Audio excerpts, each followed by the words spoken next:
What's up, guys? Sam here, and I'll be doing the premium video for Friday, May 23rd, 2025.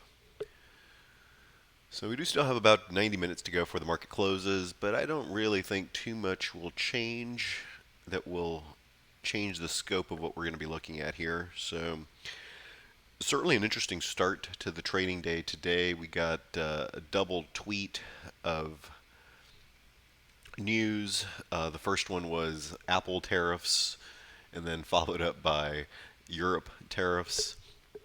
So we've all, I think, as traders, gotten maybe a little bit battle hardened as to these tweets, and potentially we know how they play out now, which is make a very exaggerated threat, cause the other party to meet you at the negotiation table, and then meet somewhere in the middle. So we'll see if that decides to play out. I certainly could even see it playing out as soon as next week. So we'll see how that plays out. Certainly the market has recovered significantly off the lows. As I speak to you, the ES is trading 70 off of the lows and trading pretty decently, all things considered.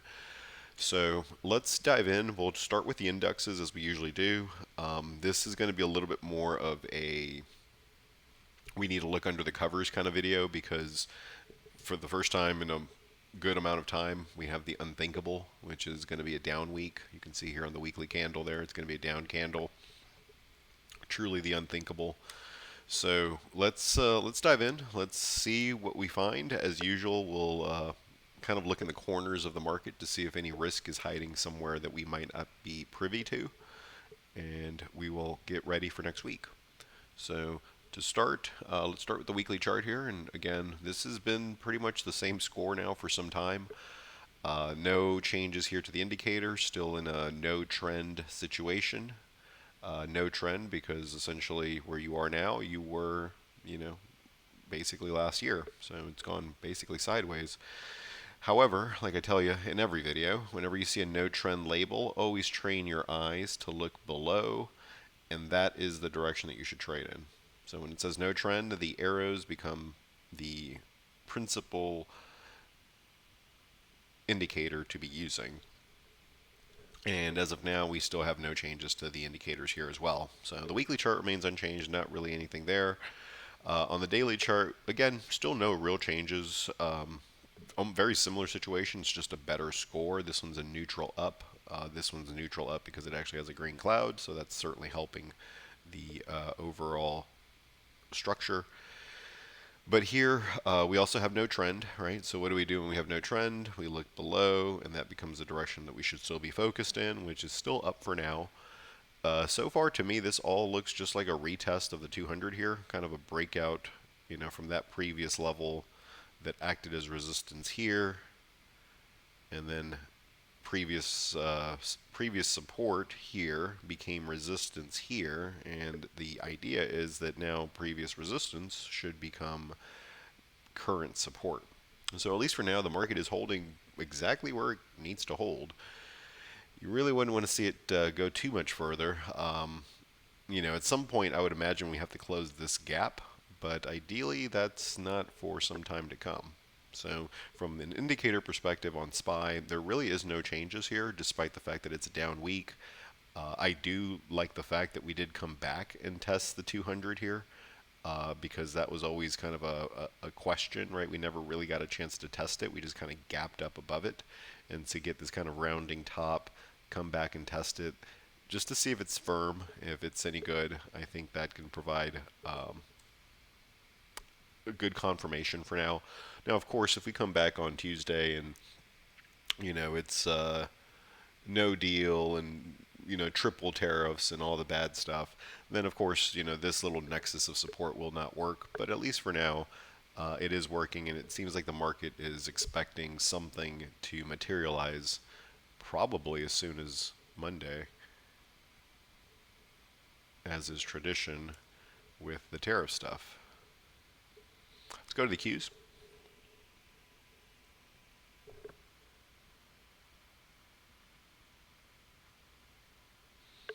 So on the Qs, same thing.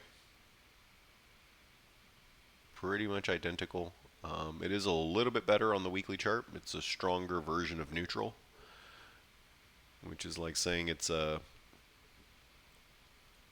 more colorful version of gray, but it is stronger. And here on the Qs, we actually did not ever come back and test this zone here. So at some point, I believe we will. Although my preference would be that we don't do that for some time into the distant future, meaning that we come back and close the gap here that was left on the chart. But again, same thing here on the Qs, just stronger, right? We all know this. A lot of the rally has been led by the mega cap tech stocks, although they did stall out recently. But very much a stronger chart here, and certainly where I would still continue to try to push edges is going to be in things that are in tech. There are some select pockets in tech that we'll take a look at. One of them is one that we have a trade in the room is Crowd CRWD. That one's acting like a doll today. Absolutely perfect action on a. It was green even when the market was deep red. Now it's up almost 3%, which is not bad. But we'll take a look at some of those if we have a chance here at the end of the video. But for now, Qs remain better than SPY and would be a place to continue to focus as long as the overall market is not too unhappy. So then let's go over here to the IWM, the ever-hated IWM. And personally, I don't really see much reason to ever trade the IWM. That's just my take on things. It's just I can give you mechanical reasons, right? Because, for example, if interest rates go up, the IWM companies are much more vulnerable to high interest rates. They're smaller companies. They're highly indebted companies. So if interest rates go up, a rich company like Apple, who has a ton of cash, doesn't really care. Whereas something in the Russell that is heavily debt burdened would care a lot more. There's less buybacks from the IWM, right? You have huge buybacks in the tech stocks, multi-billion-dollar buybacks, whereas the IWM, not really. So I don't really see much of a reason to trade it. Also, if you just want to speak a common language there, you saw the scores on the SPY and the Qs, and they were neutral with gray labels because it's neutral. This one's red, right? Neutral down. So it's not terrible, but it is more of a downward pressure. And then here it's just neutral as well. So am I seeing anything here? No, not really. I mean, I think if you're bullish, you really want to see this thing get above 210. Could I force kind of this like head and shoulders thing developing here? You could. I don't think that's out of the question. You would have to get over 210 to trigger it. If it gets over 210 with this pattern, though, it does become pretty formidable. But even still, I would rather just, if I see a bullish signal in IWM, I would still just rather trade it through SPY most of the time. So IWM here just continues to be a little bit of an ink blot test, honestly. It's just you'll see it bullishly if you want to see it bullishly. You'll see it bearishly if you want to see it bearishly. So not a ton of edge there. Let's go to HYG, which is going to be high yield bonds. Because we do have some new folks in the room, I'll just explain why I look at this. This isn't a product that I'm ever going to be looking to trade necessarily, but it is a product that I look at for risk appetite, right? Because if this product's going up, or let's say that the market goes down a lot, but this product actually goes up, I think that means that the potential that the market goes back up quickly is much higher, right? So basically, I look at this product as a measure of risk appetite. If folks are buying HYG, then that means that they're willing to take risk, and that also means that they are more likely to want to go long equities. So we look at it as in my opinion, a very reliable risk barometer. And at least for now, right, it's doing a whole bunch of nothing. So there's really not a lot here, but the question isn't so much is it doing something as much as is it in any kind of immediate danger. And I don't really see anything like that, right? You have neutral here and it's neutral here. So basically this just skews slightly good for the bulls. What would not be good for the bulls here, equity bulls, would be a big break. Potentially, you'd have to break 78 to really trigger it to be scary for the bulls. And it's not going to be really good for the bulls until it gets above 80, right? So anything that kind of happens in here and it doesn't really have to move up or down as long as it kind of just stays in this box here between 78 and 80. I think that's generally a happy zone, and it doesn't really favor one side or the other. But as long as it's above 78, I would slightly give the edge to the bulls on this product. So I don't see anything there that needs to be adjusted. One thing that did have a huge move this week was interest rates. So let's actually take a look at that through the 10-year interest rate. Now, we kind of already did the work because, for example, if you were to tell me interest rates were to go up, could I reliably tell you what the stock market's going to do next? Not reliably, no. We've seen markets go up with higher interest rates. We've seen markets go down with lower interest rates. And actually, today's a good example where interest rates are down, right? The interest rate here on the 10-year is back down to 4.5. Pretty decent drop, 1% drop today. And the ES, as we speak, although it'd be cool if it changed by the end of the day, but as we speak, the ES is down 20, right? So I much prefer looking at things like HYG because I think that gives us a lot more reliable correlation between risk on and risk off. But this is something that I think may be trying to top.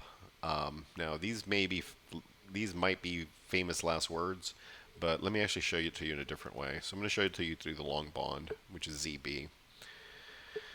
Now, here's kind of the rub with this, and maybe I should just skip this part of the video, because if you tell me that ZB is making a bottom, does that help me trade Tesla? Not necessarily.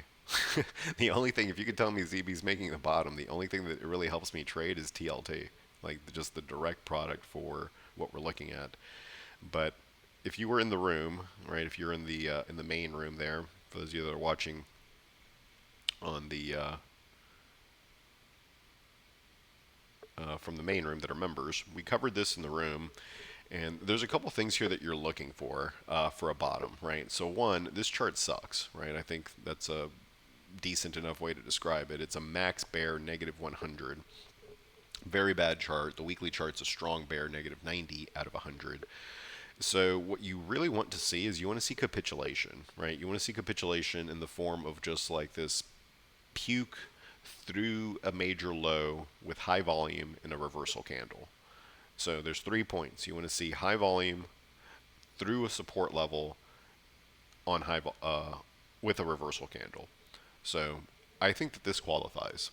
You have this low here, stretch it across. That's this line that I'm tracing in. Yesterday, what happened yesterday? There was a tantrum. What happened? There was a bad 20-year bond auction, and then I forget actually what happened yesterday, but there was some bad news for bonds, or at least the perception of bad news. You see how you undercut the level here, right? You undercut the line with the wick. You do it on high volume.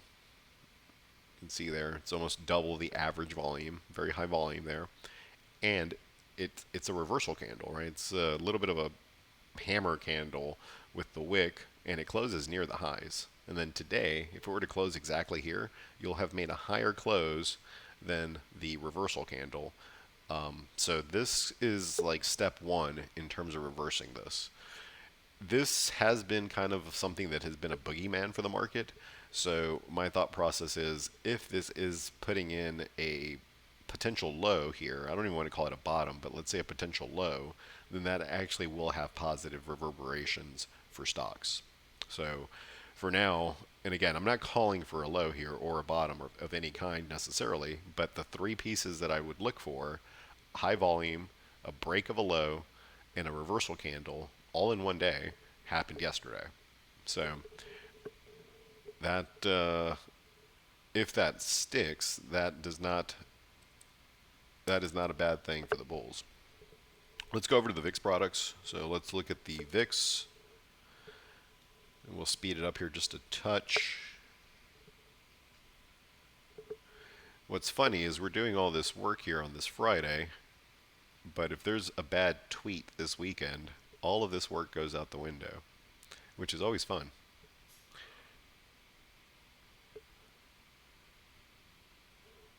And the flip side is true as well. If there's a good tweet, then it's going to be a green Tuesday. So with VIX here, my only concern with VIX is that it kind of seems like it's due for a pop.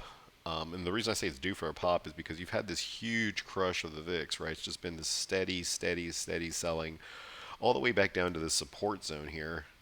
Tight consolidations. Always be careful when you have multi-day consolidations in the VIX. This is almost 2 weeks worth of consolidations. And then you see how the high-low pro here is extreme to the downside. So this is telling me that the VIX is very oversold at these levels. The one caveat that would make this less of an issue is the fact that the weekly chart is nowhere near oversold, right? So there is actually room here to potentially just chop around here between 20 to about, let's call it 17 on the VIX. If this did not say extreme, I would say that this still favors the bulls. For now, because it does say extreme, I actually have to just say it's a push. This could go either way, right? The reason it's extreme, the reason I say that this it would maybe favor the bulls more if it did not say extreme, is because typically when it says extreme like this, it means you need a bounce before you can go lower again. And I don't know how high that bounce would be on the VIX, right? It could be something like this, for all I know. Think of it like this: you have an air pump, right? And you push the air pump, like a bike pump, and you push the handle down on the bike pump, and air comes out of the needle. Now the handle is down at the base. If you push the handle down again, do you get more air? You don't, right? You have to let the handle go up. That brings air into the tube, and then you can push it down again. So this is a little bit of a funky issue here on the VIX, and it certainly is a very nominal but important important issue. And I would say here's probably the other one here, and it's the VVIX. So VVIX is the VIX of the VIX. Think of it like acceleration. If something's going to accelerate, it's going to start here with the VVIX, and I would actually say that this is actually getting a little bit dangerous. This is a little bit of a dangerous look here for markets. So notice that this is why we do what we do, right? When if we just look at the indexes, it looks like nothing. And frankly, come Tuesday, if there's a deal made this weekend, then it will be nothing. But as we look into the corners of the market, into things like VVIX, and we understand VVIX will move before the VIX, this to me looks a lot more dangerous because last week you put in a reversal candle, and then this week you have a big continuation candle, right? Why was the VVIX up last week? Why did it close so strong when the market was closing at its highs? A little bit of an issue. Also notice how this is in a very strong compression. It has gotten above some swing highs here, and you have the first stage of a reversal signal. So this is actually a little bit of a concern and something that will need to be watched next week. So this kind of takes a little bit of the shine off of the indexes. Now, the indexes didn't have a ton of shine to begin with because they were just neutral. So now I would have to downgrade them just a touch from neutral to maybe slightly bearishly neutral, right? Not enough necessarily to take a huge amount of action. Like I wouldn't go out, I still have an hour to go. I could buy puts. And maybe that is the play. But it's not strong enough to buy puts, but it's also not strong enough for me to have huge amount of risk to the upside going into next week, given these signals. So, fun time that we have where one tweet over the weekend will change all of this, but this is by far the most concerning thing that we've looked at today out of everything is this VVIX chart.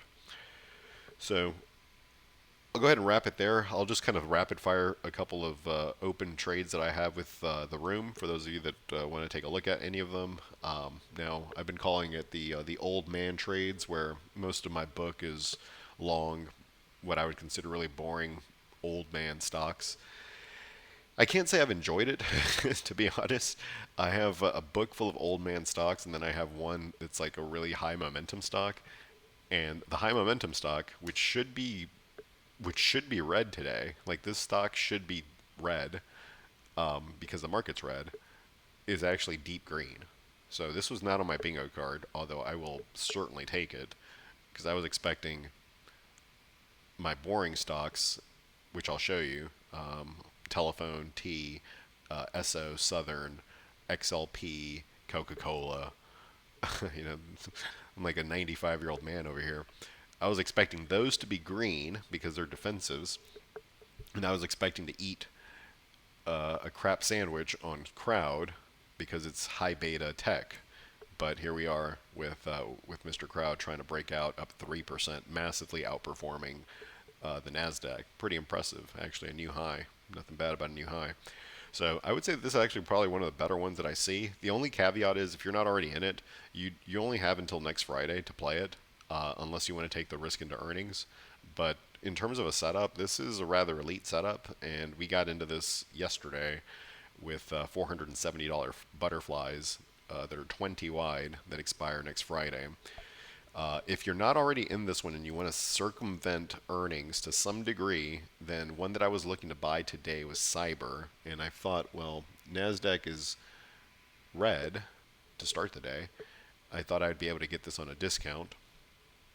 And the answer to that was no discount. So very similar concept to Crowd. Crowd obviously is a better chart, but I really like this pattern because it has pretty much from a technical perspective, it has everything I look for. You have this kind of breakout zone here, right? We have like this resistance, right? And you have this double bottom underneath it, right? And so you kind of have this W shape, which is a very good bottom, or at least it can be a good base. You break out, you retest the top of the W, top of the base, that holds, and then you push off. Fantastic pattern, completely intact, what I like to see. And then from a signal perspective, on the weekly chart, you have a slingshot squeeze and arrow alignment. Slingshot squeeze means it's in a red squeeze to the downside, and it's starting to round out. Looks like a smile, right? You see the histogram here looks kind of like a smile. That's what you want. When you can get a smile in double arrow alignment, and you've had arrows on this thing for a while, right about there, then I think that this is setting up for a retest. I mean, this is a $400 stock. So, similar idea to Crowd. I would actually say I prefer Crowd, which is why we're in it, because it's a better chart. But for those of you that are looking for something, probably do a little bit of work this weekend on some cybersecurity stocks. You know, CYBR, ZS, FTNT, PanW, Crowd. I think that those are all pretty much poised to do well. And on any dips here, I will be looking to buy some CYBR, probably out until June, maybe July. All right, so I don't want to cover the rest of the stuff here. I'll just kind of verbally tell you what I'm in. Actually, let me show you one here. So I wanted to show you like a really high quality one in Crowd, and I'm going to show you one where I'm going dumpster diving. I don't usually want to go dumpster diving. It's not really my thing.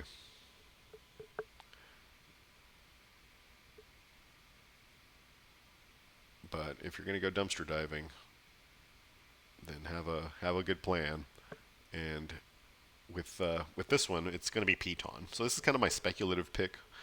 Going into next week, I do have some $7 July calls here that I started buying yesterday, and then I bought more today when it was red. It's got high short interest, but more than anything, I just really like this pattern. So, very similar pattern to the one I showed you actually in CYBR, except this one's a little bit less of a W and more of a kind of an inverse head and shoulders. So you see it? See, kind of inverse head and shoulders there. The indicator went green way back here.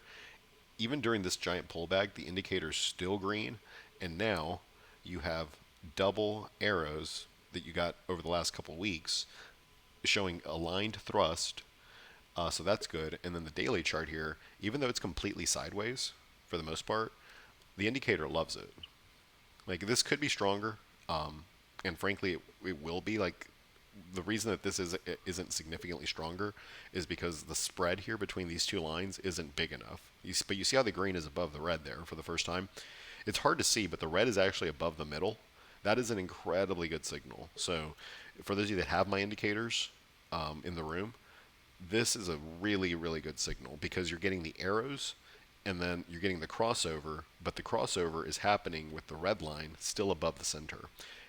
If next week this creates just a little bit of separation, this score goes from being bullish to a strong bull almost overnight. So it's just like right on the cusp of a huge breakout. I think if you break out here above that swing high, basically 7.5, I think this is going to be a $10 stock probably within a month. So that would be about a 33% gain or something, which I think is worth playing. It does have a nice looking squeeze. And again, for those of you that have the indicator set, this is a very good signal right there. So wanted to bring you something that's super high quality, which is Crowd. That one is just like a nice setup no matter what system you have. And then I wanted to kind of show you dumpster diving, but also a good setup with PTON.